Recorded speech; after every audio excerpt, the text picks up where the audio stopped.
할렐루야. 오늘은 이 구약의 소선지서 중에 하나죠. 미가의 말씀을 살펴보면서 우리 안에 전염병이라는 제목으로 말씀을 좀 나누려고 합니다. 이 미가라고 하는 선지자는요, 우리가 잘 아는 이사야 선지자하고 이제 거의 비슷한 동시대에 활동을 하면서 점점 망해가고 있는 이 남쪽 유다, 조국 남유다의 백성들에 향해서 이제 하나님의 말씀을 전해주던 그런 선지자입니다. 이런 남유다 말고 먼저 이 북쪽의 이스라엘의 상황을 조금 알 필요가 있는데요.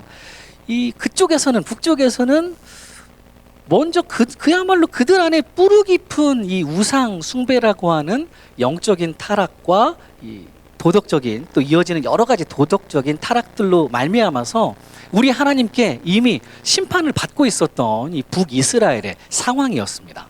이 본문 3절에서 5절까지 말씀 보면 이렇게 말씀하세요. 여호와께서 그의 처소에서 나오시고 강림하사 땅의 높은 곳을 밟으실 것이라. 그 아래에서 산들이 녹고 골짜기들이 갈라지기를 불 앞에 밀초 같고 비탈로 쏟아지는 물 같을 것이니 이는 다 야곱의 허물로 말미암음이로 이스라엘 족속의 죄로 말미암음이라. 야곱의 허물이 무엇이냐? 사마리아가 아니냐? 유다의 산당이 무엇이냐? 예루살렘이 아니냐? 이렇게 말씀합니다.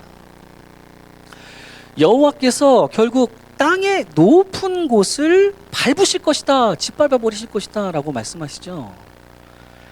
이 하나님을 떠나서 제멋대로 살아가고 있었던 이 북이스라엘의 수도 사마리아 성을 그렇게 자기들이 땅 위에 높이 더 교만하게 쌓아 올렸던, 마치 창세기의 바벨탑처럼 쌓아 올렸던 그 땅의 높은 곳을 이제 여호와 하나님께서 강림하셔서 조만간 이제 아수르라고 하는 이방 나라를 통해서 이제 짓밟아 버리실 것이다 라는 그런 말씀이에요.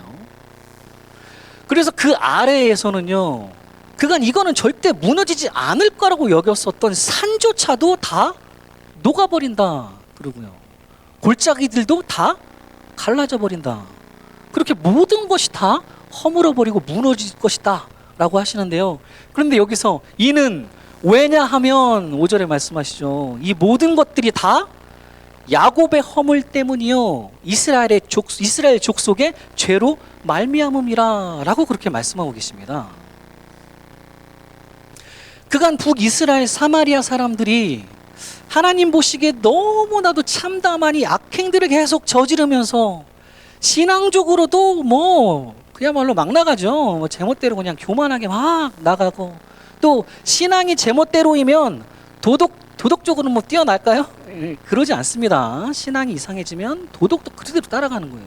도덕적으로도 분별 없이 막 나가게 마련인데, 그런 그들의 죄악으로 말미암아서 우리 하나님께서는 이제 사마리아를 심판한다 라고 이제 말씀하고 계십니다. 본문 6절과 7절 말씀 보면 이렇게 말씀하세요. 이러므로 내가 사마리아를 들의 무더기 같게 하고 포도씨을 동산 같게 하며 또 그 돌들을 골짜기에 쏟아내리고 그 기초를 드러내며 그 새긴 우상들은 다 부서지고 그 음행의 값은 다 불살라지며 내가 그 목상들을 다 깨뜨리리니 그가 기생의 값으로 모았은즉 그것이 기생의 값으로 돌아가리라. 우리 하나님께서 친히 이 북쪽의 사마리아를 완전히 이제 나띵으로 만들어 버리신다라는 말씀입니다. 제로 상태로, 그리고 아무것도 없으니 뭘 포도를 심든 뭘 심든 다시 심어도 될 정도로 그 기초까지도 그냥 다 뒤집어 엎어버리시고 드러내시면서요, 그렇게 그들의 죄악을 하나하나 물으시고 심판하신다라는 말씀이에요. 이것이 바로 미가 선지자 당시에 북쪽의 이스라엘, 이 사마리아의 죄악된 상황입니다. 그런데 문제는 이게 북이스라엘에서만 끝나는 게 아니라요, 이제 이 미가 선지자가 활동하고 있는 남쪽의 유다로까지 점점 내려와서 그 악한 영향력을 미치게 되고 스물스물 유다 안에 스며들게 되었다, 퍼져나가게 되었다라는 사실입니다. 이런 남유다의 상태를 단적으로 미가 선지자가 이렇게 표현을 합니다. 8절과 9절 보면요. 이러므로 내가 애통하며 애곡하고 벌거벗은 몸으로 행하며 들깨같이 애곡하고 타조같이 애통하리니 이는 그 상처는 고칠 수 없고 그것이 유다에까지 이르고 내 백성의 성문 곧 예루살렘에도 미쳤음이니라.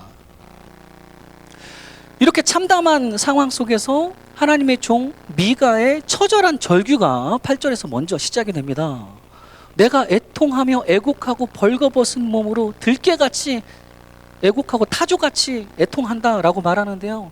이것은 바로 사랑하는 누군가가 이제 죽었을 때 하는 행동들이죠. 장례식에서 모든 것을 다 잃어버린 듯한 사람이 발가벗은 줄도 모르고 마치 짐승처럼 슬프게 통곡하고 애곡하는 그런 구약의 대표적인 표현들입니다. 같은 이스라엘 동족인 북이스라엘이 먼저 그들의 죄악으로 말미암아 하나님의 심판을 받고 있는데 이제 그 악한 영향력이 여기 유다에까지도 이르고 이곳 예루살렘 성문 바로 코 앞에까지도 미치고 있기 때문에 이 하나님의 종 미가 선지자는 지금 이토록 가슴을 치면서 애통하고 애곡하고 있는 거예요. 그러면서 저기 이제 9절 말씀에 보니까 그 상처는 고칠 수 없고 라고 이제 표현을 하고 있습니다. 우리말로는 이게 그냥 상처라고만 번역을 했는데요. 이것이 원래는 이제 구약의 단어로 마카라고 치다라는 건데 이게 전염병을 뜻하는 단어입니다. NIV 영어 번역에서도요, 이 부분을 plague, 역병, 전염병이라고 그렇게 표현하고 있어요.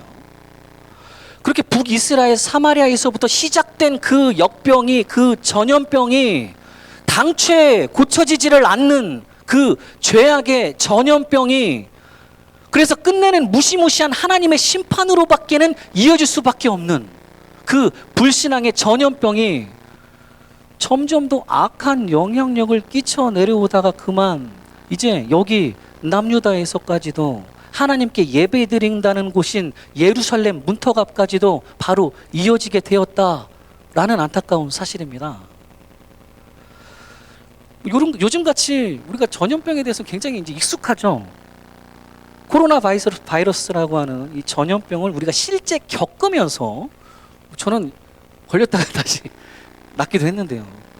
이런 실제 코로나 바이러스라는 전염병을 우리가 실제 겪으면서 살아가고 있기 때문에 이 전염병이라는 게 저 플레이그, 팬데믹이라는 게 정말 얼마나 심각하고 무서운 건지를 우리는 매일 지금 몸소 체험하고 살아가고 있습니다.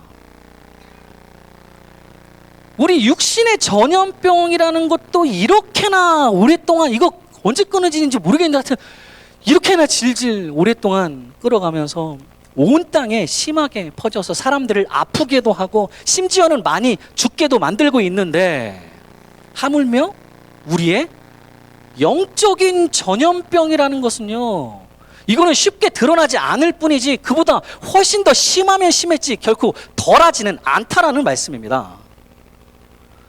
코로나하고는 비교조차 할 수 없을 정도로 이 영적인 전염병, 죄악의 전염병이라는 것은요, 우리의 뭘 망가뜨리겠어요? 영혼을 망가뜨리고요, 우리의 그나마 있었던 신앙, 그나마 있었던 믿음을 무력화시켜 버리고요, 그러다가 끝내 영원한 죽음에 이르도록 만들어버리는 것이, 이것이 바로 우리 안에 진짜 팬데믹, 우리가 정말 더욱더 경계해야 하는 영적인 전염병, 죄악의 전염병이다라는 말씀입니다. 이렇게 죄악의 전염병이 점점 스며들다가 이제 미가 당시에 끝내 남유다는 과연 어떤 심각한 상황에, 남유다의 어떤 심각한 상황을 초래하게 되는지 아주 단적으로 본문 10절 말씀에 미가 선지자가 이렇게 비유로 말씀을 하고 있습니다. 10절 말씀 보면요, 가드에 알리지 말며 도무지 울지 말지어다. 내가 베들레아브라에서 티끌에 굴렸도다. 오늘 본문에서 미가 선지자는 상당히 많은 이 유다의 지명들을 언급하고 있는데요, 이 몇 개를 제외하고는 대부분 이게 실제로 존재하는 지명이라기보다는 그 이름 자체에 담겨져 있는 뜻을 사용해서 미가 선지자가 이제 비유로 설명하고 있다라고 이해하시면 이해가 빠를 것 같습니다. 여기 10절에서 뭐 가드는 블레셋 지방이니까 뭐 적들에게 알리지 말 정도로 지금 상황이 심각하다는 얘기고요. 10절에서 베들 레아브라라고 하는 지명이 나오는데요, 이 역시 성경에서는 여기에만 딱 나오고 있는 그런 지명인데, 베들, 그럼 베들 하면요, 베들 베이트라는 것은 집이라는 뜻이고, 아브라 하면 이거는 그 다음에 나오는 저 티끌이라는 뜻입니다. 그러니까 베들 레아브라 하면 먼지의 집, 뭐 더러운 먼지구덩이 집 뭐 이런 뜻이 되겠죠. 그러면 실제 유다 안에서 이와 비슷한 이름을 가지고 있는 지명에는 뭐가 있을까요? 우리가 아주 잘 알고 있는 할렐루야. 베들레헴이라는 지명이 있죠. 나중에 우리 아기 예수님께서 이제 태어나시는 그런 지역인데, 베들레헴 하면 베들은 역시 이제 집이라는 바이트란 뜻이고, 레헴은 빵, 떡 뭐 이런 뜻입니다. 먹을 거 풍성한 그런 거. 그렇게 원래 유다에는 베들레헴이 있는데, 그리 유다는 먹을 빵과 먹을 떡이 있는 집, 그게 좀 넘치는 집이어야 하는데, 그런데 이제 그들 안에 점점 스며들어오고 있는 이 죄악의 전염병으로 인해서 더 이상은 베들레헴이라 불리는 게 아니라 베들레아브라라고 불리면서 더러운 먼지구덩이 집으로 변해간다라는 말씀입니다. 그러면서 미가 선지자가 또 밑에 이어서 쭉 이런 먼지구덩이 유다로 만들어버리는 그들 안에 이 영적인 전염병의 이제 구체적인 그 증상들에 대해서 역시나 이제 다른 여러 이 지명들을 이용해서 하나씩 이제 짚어주고 계시는 말씀이 이제 오늘 본문의 전체 나머지의 말씀들입니다. 그렇다면 당시 북이스라엘에서부터 시작되어서 이 남유다에까지 미치고 있는 이 죄악된 전염병들에는 대체 어떤 구체적인 증상들이 수반되는지, 우리도 뭐 어떻게 병 걸리면 무슨 증상이 나타나는, 열이 좀 난다거나 뭐 머리가 좀 찌끈찌끈 아프다거나 그런 증상들이 나타나게 되는데, 영적인 전염병도 마찬가지입니다.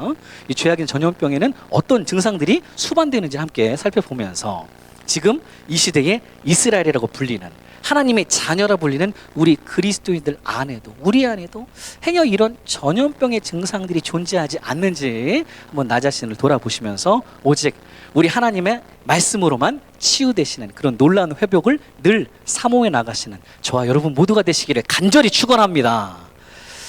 네 가지를 살펴볼 건데요. 첫 번째, 죄악된 전염병의 증상은요, 나를 자꾸 드러내고 자신을 자꾸 자랑하는 이생의 자랑이라고 하는 그런 증상이 나타나게 됩니다.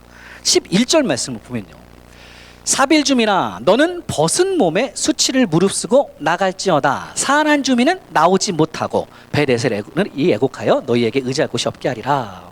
먼저 앞에 두 지명을 보면요, 여기에 사벨이라고 하는 지명이 나오고, 그리고 사난이라고 하는 주 지명이 먼저 나옵니다. 사벨이라고 하는 건요, 한마디로 뷰티, 아름다움이라는 뜻이에요. 드러는 뭔가 좀 아름다움. 사난이라는 건요, 밖으로 나오다, 드러내다, 뭐 이런 의미가 있습니다. 그러니 지금 이런 이름들을 가지고 있는 사벨 주민과 사난 주민들이라고 한다면 어떤 사람들일까요? 주로 다른 사람들 앞에서 나의 뛰어난 미모를 막 드러내고 이제 자랑하는 사람들이 되겠죠. 뭐 미모라고 그러니까 저는 조금 와닿지 않는 그런 말이긴 한데 미모라고 그러니까 좀 그렇지만, 미모 굳이 이 외적인 미모뿐만이 아니라 모든 드러낼 수 있는 모든 것을 다 의미하겠죠. 미모뿐만 드러내겠습니까? 나의 뛰어난 무언가를 막 이제 드러내고자, 돈이 됐든 재력이 됐든 뭐 학식이 됐든 뭐 내 뛰어난 뭐 자식이 됐든 간에 뭐 하여튼 뭐든 내세울 수 있는 무언가를 되게 많이 내 안에서 막 자꾸 내보내려고 하는, 보여주려고 하는 그런 걸 자랑하기를 좋아하는 사람들을 의미하는 그런 표현들입니다. 그런 사빌 주민들아, 결국에 가서는 네가 그렇게 자랑하던 너의 그 아름다운 몸이 다 발가벗겨져서 그렇게 네가 자랑하며 살아가던 그 모든 게 사라져버려서 끝내 수치를 무릅쓰고 다녀야 될 것이다 라고 그렇게 말씀을 해주시고, 또 사난 주민들아 너희들에게서는 결국 아무것도 네가 뽐낼 수 있는 게 나오지를 못할 것이다 라고 말씀하고 계십니다. 이렇게 사벨도 그렇고 사난도 그렇고 그들 안에 퍼져 있는 죄악된 전염병의 그 증상은요, 이스라엘이라 불리는 하나님의 백성들이 자꾸 내 안에서 무언가를 찾고 보여줄 게 없는지, 그것을 나의 자랑거리로 삼아서 다른 사람들 앞에서까지도 계속 내 것만을 드러내다가 그리 세상 속에 온통 내 냄새만 자꾸 풍기면서 살아가는 거. 이것이 바로 본문에서 찾아볼 수 있는 내가 죄악의 전염병에 걸려가고 있다라고 하는 첫 번째 증상입니다. 그리스도인인데 나한테서 자꾸 내 냄새만 자꾸 나죠. 이 신약 요한 1서 2장 16절 17절 말씀에서도 동일하게 이렇게 말씀을 하십니다.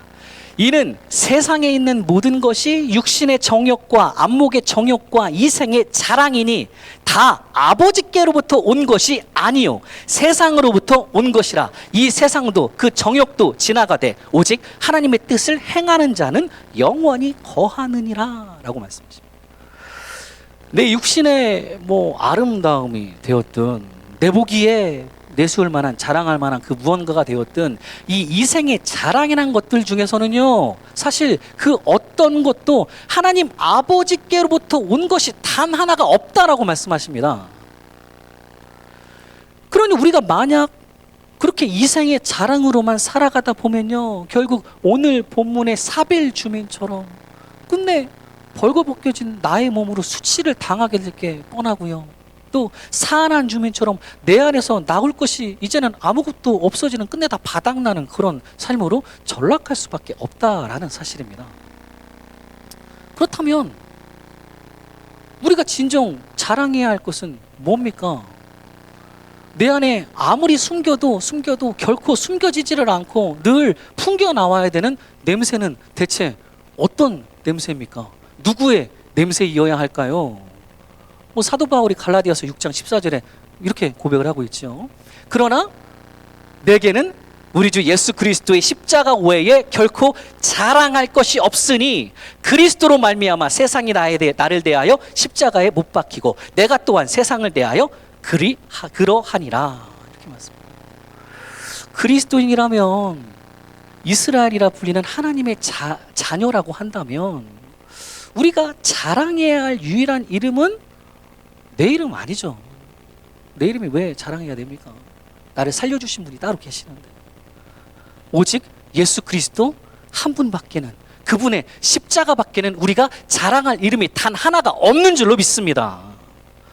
그렇게 우리 안에 자꾸 풍겨 나와야 할 그 냄새는요, 이런 그리스도를 아는 향기, 바로 그리스도의 향기라는 말씀이에요. 그럼 과연 지금 나에게는 어떤 냄새가 좀 풍겨 나오고 있는지 한번 맡아봤으면 좋겠습니다. 한번 맡아봤으면 좋겠어요. 우리가 피지컬한 냄새 말고 이제 영적인 냄새는 맡아봤으면 좋겠어요. 사실 내 냄새는요, 나 자신을 잘 못 맡습니다. 나한테 뭔 냄새가 나는지. 워낙 내 몸에 이제 깊이 배어있기 때문에 나는 잘 못 맡지만, 나보다는 다른 사람들이 이제 나한테 맡았을 때 제대로 이제 알 수 있는 거죠. 어떤 냄새가 나는지. 특히 나를 제일 잘 아는, 나랑 같이 사는 사람들이 아주 기가 막히게 합니다. 내 배우자가 내 냄새 더 잘 맡고요. 내 자녀들이요, 안 맞는 것 같지만 얘네 정말 기가 막힌 개코를 자랑하는 친구들입니다. 얘네들이 더 잘 맡아요.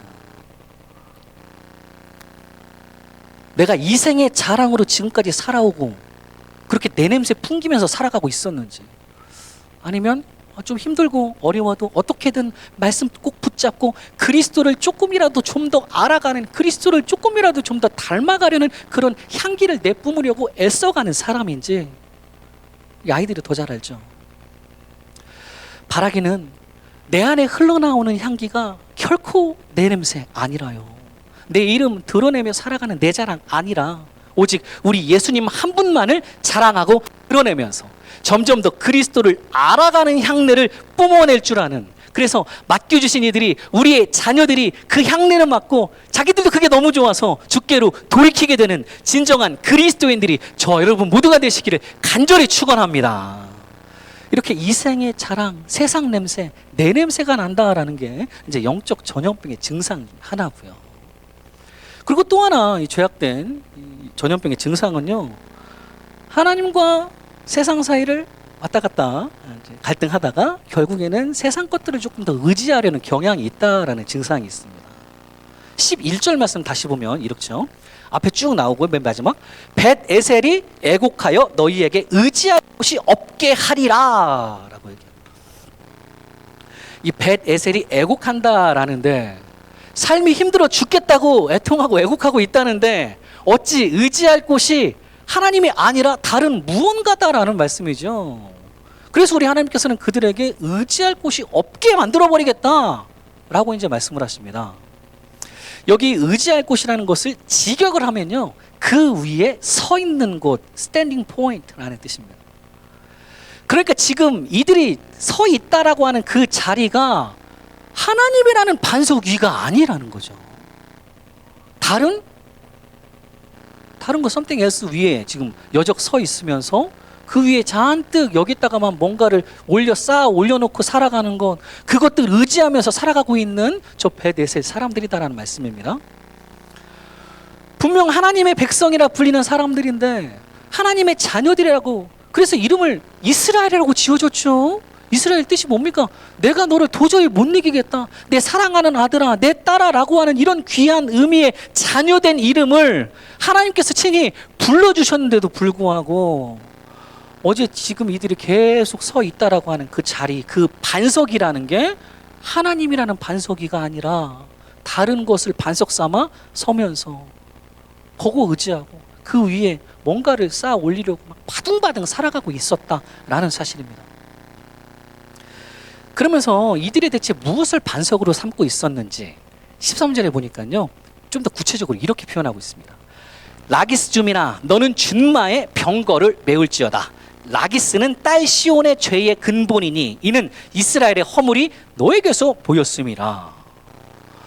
라기스라고 하는 이 단어 자체의 의미는요, 뒤에 나오는 준마입니다. 군마라는 뜻이에요. 한마디로 뭐 세상 병력을 의미하는 거죠.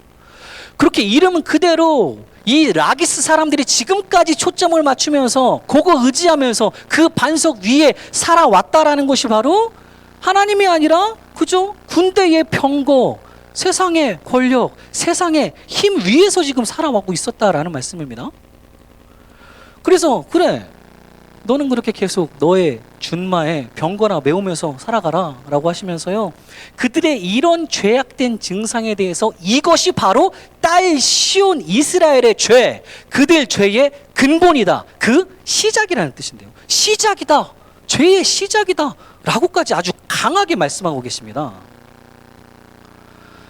오직 하나님만을 나의 반석으로 삼아서 그 위에 제대로 서 있지를 못하고 그죠? 내 눈에 당장 힘이 있어 보이고 지금 내 어려운 문제 바로 그냥 해결해 줄 수 있을 것 같아 보이는 뭐 사람이든 물질이든 다른 세상의 어떤 것들을 내 반석으로 삼아서 그거 의지하고 붙잡으며 살아가는 것, 이것이 바로 이스라엘 안에서 죄악의 역병이 이처럼 창궐하게 만드는 죄의 근본이다, 죄의 시작이다라는 말씀입니다. 이 정도로 우리 하나님께서는 이런 것 정말 싫어하신다라는 말씀이죠. 이 성경의 이스라엘이 참 뭐 성경의 이스라엘뿐만 아니라 우리도 마찬가지지만 이스라엘이 참 간사한 부분이요. 그렇다고 해서 또 이들이 우리 하나님은 아예 그냥 배제해버리고 완전 버리면서 살아가지도 않습니다. 어떨 때는 하나님을 반석 삼아 꼭 붙잡으려 하는 것 같기도 하고, 그러나 하나님과 세상 사이에 저울질 하듯이 마치 이렇게 저울질 하다가 결국에는 다른 것을 반석 삼아 살아가는 게 바로 이스라엘의 아주 뿌리 깊은 전형적인 죄악된 모습입니다. 이 부분을 그대로 묘사해주고 있는 표현이 14절에 나옵니다. 14절 보면요, 이러므로 너는 가드 모레셋에 작별하는 예물을 줄지어다. 악집의 집들이 이스라엘 왕들을 속이리라. 이 가드 모레셋이라는 지역은요, 이름 그대로 블레셋 가드라고 하는 지방과 남유다의 경계선 근방에 위치한 작은 성읍이 바로 이 가드 모레셋이라는 곳입니다. 그렇게 두 나라의 지금 경계선 근방에 위치하다 보니까 이 지역 사람들은 상황에 따라서 왔다 갔다 하겠죠. 상황에 따라서 좀 이스라엘이 조금 힘이 세진다 싶으면은 이스라엘 쪽으로 우리 조국은 이스라엘 이렇게 되는 거. 그리고 또 블레셋이 강해 보이면 블레셋에 붙으면서 살아가는 그런 박쥐 같은 성읍을 의미하는 표현이에요. 그래서 이름도 가드면 그냥 가드면 되고, 모레셋이면 모레셋이면 되는데 가드, 모레셋이라고 불리면서 때에 따라서 여기저기 예물을 바쳐가면서, 곡물을 바쳐가면서 이리저리 왔다 갔다 저울질하면서 세상을 살아가는 대표적인 유다의 성읍을 말씀하는 겁니다. 이런 가드 모레셋에게 마지막 작별하는 예물을 주어라 라고 말씀하시면서요, 이제 더 이상은 너희가 전처럼 블레셋과 이스라엘 사이를, 궁극적으로는 누구와 누구 사이예요? 세상과 하나님 사이를 왔다 갔다 하면서 그렇게 살아갈 수는 없게 될 것이다. 이런 사실을 아주 확실하게 못 박아서 말씀을 하고 계십니다. 하나님만을 너희의 유일한 반석 삼아 그 위에서 살아갈 것인가? 아니면 세상 것들, 돈이나 뭐 여러 가지 것들을 반석 삼아 그거 의지면서 계속 살아갈 것인가? 바라기는 연신 저울질만 하다가 헛된 것 의지하고 모래 위에 집을 짓는 삶이 아니라요. 오늘 말씀처럼 더는 이제 우리가 저울질 할 수도 없습니다. 언제인지 모를 이 짧은 한 뼘 인생의 끝이 누구에게나 다 다가오고 있기 때문에 우리는 그저 유일한 예수 반석 위에서 우리의 집을, 또 우리의 교회를 굳건하게 세워 나가야 하는 줄로 믿습니다. 시편 146편 3절에서 5절까지 말씀에서도 이렇게 말씀하십니다. 귀인들을 의지하지 말며 도울 힘이 없는 인생도 의지하지 말지니 그의 호흡이 끊어지면 흙으로 돌아가서 그날에 그의 생각이 소멸하리로다. 야곱의 하나님을 자기의 도움으로 삼으며 여호와 자기 하나님에게 자기의 소망을 두는 자는 복이 있도다. 바라기는 이런 복이 있는 주의 자녀들이 저와 여러분 모두가 되시기를 간절히 축원합니다. 이렇게 왔다 갔다 하다가 저울질하다가 자꾸 세상을 의지하게 된다라고 하는 영적 전염병의 증상이 또 있고요. 그리고 세 번째로 찾아볼 수 있는 죄악된 전염병의 증상은 나의 죄악을 돌아보는 회개는 어째 보이지는 않고요. 그냥 어째 자꾸 복만 바라는, 회개 없는 기복신앙이라는 증상이 또 이렇게 슬금슬금 나타난다는 겁니다. 12절 말씀 보면 이렇게 얘기하죠. 마롯 주민이 근심 중에 복을 바라니 이는 재앙이 여호와께로 말미암아 예루살렘 성문에 임함이니라 라고 말씀하세요. 마롯 주민들은 그저 근심 중에 복을 바란다 라고 말씀합니다. 여기서 이 근심이라는 것은요, 아주 큰 고통과 재앙을 의미하는 단어입니다. 그리고 여기에서 이들이 받고 있는 이 재앙이란 이어서 말씀하시는 것처럼 바로 누구에게로 말미암은 거예요? 여호와께로 말미암았다. 하나님께서 주신 재앙이다라고 말씀하고 계십니다. 그렇게 이런 하나님의 재앙이, 하나님의 심판이 지금 나에게 임하셔서 큰 고통과 근심 중에 내가 있는데도 불구하고 왜 이런 재앙이 나한테 임하는지는 생각지를 못한 채, 그리 자신들의 죄악 때문에 일이 닥친 거를 전혀 파악하지를 못한 채 그저 또 오늘 또 복 달라고 맡겨놓은 것 마냥 복 달라고 그렇게 얘기하고 있는 이 마롯 주민들로 대변되고 있는 당시 이스라엘의 전형적인 죄악된 모습이죠.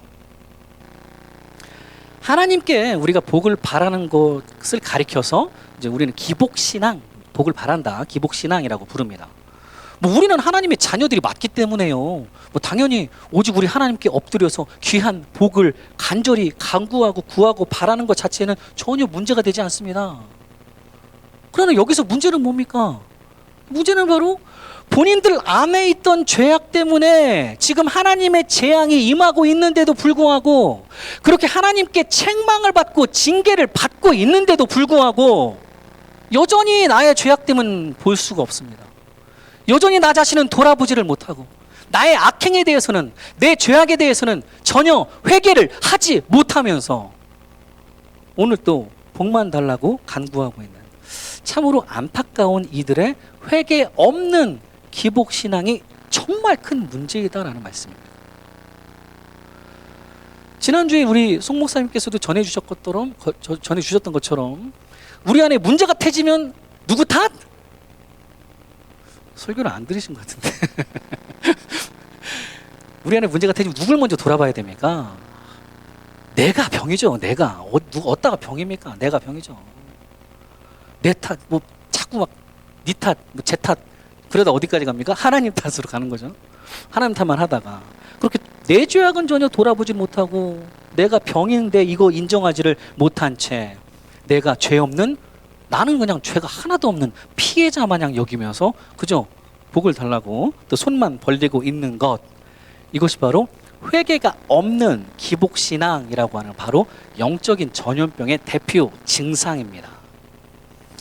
신약 요한계시록에서도요, 우리 주님께서 분명 우리들에게, 교회들을 향해서 이렇게 말씀하십니다. 계시록 3장 19절 20절 말씀 보면요, 무릇 내가 사랑하는 자를 책망하여 징계하노니 그러므로 네가 열심을 내라 회개하라. 볼지어다 내가 문 밖에 서서 두드리노니 누구든지 내 음성을 듣고 문을 열면 내가 그에게로 들어가 그와 더불어 먹고 그는 나와 더불어 먹으리라. 주님의 책망은요, 주님의 징계는 이게 아무나 받을 수 있는 게 아니죠. 누가 받을 수 있습니까? 주를 정말 주께서 사랑하시는 자에게 베풀어 주시는, 어떻게 보면 징계도 하나님의 은혜와 사랑입니다. 그렇게 징계를 받을 때에 우리들은요, 우리 주님의 이 말씀처럼 열심을 내서 뭐 해야 됩니까? 회개해야 됩니다. 그러면서 반드시 나 자신의 죄악을 돌아보며 주 앞에 회개할 줄 알아야 하는 줄로 믿습니다. 그럴 때 우리 주님께서는 뭐라고 말씀하세요? 내 안에 친히 찾아와 주셔서 나와 더불어 먹고 마시며 늘 동행해 주시는, 진짜 이게 바로 최고의 복을 우리가 누리게 될 줄로 확신합니다. 이렇게 회개 없는 기복신앙이라고 하는 영적인 전염병의 증상이 있고, 마지막 하나 더 살펴보면요, 죄악된 전염병의 증상, 어긋난 희노애락의 중심이 내 안에 점점 자리 잡기 시작한다라는 겁니다. 16절 말씀 보면요, 너는 네 기뻐하는 자식으로 인하여 네 머리털을 깎아 대머리 같게 할지어다. 네 머리가 크게 벗어지게 하기를 독수리 같게 할지어다. 이는 그들이 사로잡혀 너를 떠났음이라. 그래서 대머리가 자꾸 나와가지고 제가 분명하게 말씀드립니다. 제 대머리하고 이 대머리하고는 근본적으로 다른 대머리입니다. 저는 유전적으로 이렇게 되는 거고, 이게 아니에요. 여기에서 말씀하고 있는 이 머리털을 깎아 대머리 같게 할지어다 라는 말씀은요, 아까 통곡하는 표현이랑 비슷합니다. 엄청난 슬픔을 가지고 거의 장례식장에서 애곡하는 것 같은 그런 통곡과 애곡을 의미하는 표현이에요. 그렇게 너희가 이렇게 슬피 울며 애곡해야 하는 그 이유는 바로 네가 그렇게 기뻐한다는 너의 자식이 끝내 사로잡혀 너를 떠나가게 될 것이다, 그렇기 때문이다 라는 말씀을 지금 하고 계시는 거죠. 지금 자식 때문에, 내 기뻐하는 자식 때문에 내 기쁨이 순식간에 뭘로 바뀝니까? 슬픔, 완전 좌절로 바뀌고 있는 거죠. 이 말씀은요, 근본적으로 너희가 진정 기뻐한다 라고 하는 너희 기쁨의 원천이 대체 어디에 있느냐 라고 있는 것을 묻고 있는 보다 좀 근본적인 질문입니다. 내 자식이 내 기쁨에 기뻐하는 원천이 되면요, 자식이 뭔가 내 눈에 막 잘 돼 보이면 어떻게 돼요? 기쁘죠. 그리고 뭔가 자식이 내 눈에 그렇지 못하게 보이면은 막 또 슬프고 막 화나고 막 좌절되고 그럽니다. 그렇게 내 자식 때문에 내 기쁨뿐만이 아니라 내 모든 희로애락이 요 자식 따라서 왔다 갔다, 자식이 좀 괜찮으면 막 좋았다가 자식이 또 안 좋아지면 막 여기는 완전 아니야 이렇게 되면, 요것 때문에 왔다 갔다 좌지우지가 되는 게 내 자식, 기뻐하는 자식이라는 거죠. 뭐 자식뿐만이 아닙니다. 저 자식의 자리에 뭔가 다른 거를 대입시켜 봐도 마찬가지 결과가 나올 겁니다. 뭐 내 기쁨의 원천이 내 기뻐하는 강아지, 요새는 강아지들 많이 좋아하시니까 뭐가 됐든, 뭐 재물, 내 기뻐하는 재물이 되고, 재물이 있어지면 막 기쁘다. 조금만 힘들어지면 이제 아이고 여기는 말하다 막 이러고, 재물이 하루아침에 없어지면 슬프게 되는 거. 명예도, 학식도, 이분 건강도 다 마찬가지 결과일 겁니다. 그 어떤 것을 대입해 보아도 다른 건 다 한계가 있고요. 분명 그 끝이 정해져 있는 유한한 것이기 때문에 나에게요 온전한 기쁨을 가져다 줄 수가 없습니다. 이것 때문에 맨날 짜증도 나고 왔다 갔다 하고 막 그래요. 이렇게 내 안에 어긋난 희로애락의 중심이 생겨버린다면 자꾸 그것 따라서 내 삶이 왔다 갔다 기뻤다가 슬펐다가 뭐 삶이 기뻤다가 슬퍼하는 거는요 이 내 신앙까지도 또 영향을 미칩니다. 내 신앙에까지도 영향을 미쳐서 그것 때문에 내가 왔다 갔다 업앤다운 하면서 안 좋은 영향력을 받을 수밖에는 없다라는 거예요. 그러나 내 안에 희로애락의 그 원천이 그 중심이 결코 이렇게 변화무쌍한 다른 무언가가 아니라 심지어는 오늘 본문처럼 내 기뻐하는 자식도 아니라 그조차도 하나님께다 맡겨버리고요. 오직 영원 무궁하시고 늘 변함없이 신실하신 우리 하나님만이 나의 중심이 될 때 내 안에는 영원한 기쁨과 즐거움만이 가득 차게 될 줄로 확신합니다. 꼭 하박국 선지자의 노래가 이렇죠. 제가 너무 사모하는 하박국의 3장 17절에서 19절까지 말씀입니다. 비록 무화과나무가 무성하지 못하며 포도나무에 열매가 없으며 감람나무에 소출이 없으며 밭에 먹을 것이 없으며 우리의 양이 없으며 외양간에 소가 없을지라도 나는 여호와로 말미암아 즐거워하며 나의 구원의 하나님으로 말미암아 기뻐하리로다. 주 여호와는 나의 힘이시라. 나의 발을 사슴과 같게 하사 나를 나의 높은 곳으로 다니게 하시리로다. 아멘.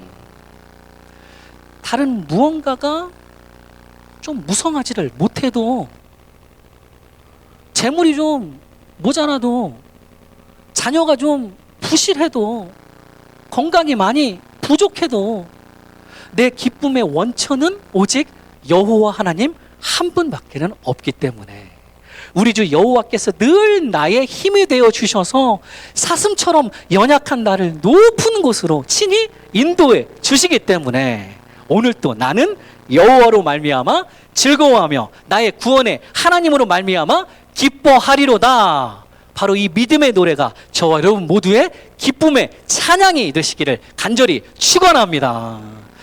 사랑하는 우리 하늘소원교회 성도님들, 오늘 이 미가 선지자의 말씀을 통해서 우리 안에 죄악된 전염병에는 구체적으로 어떤 증상들이 나타나는지 한번 살펴봤습니다. 표로 4가지 정리해보면 이래요.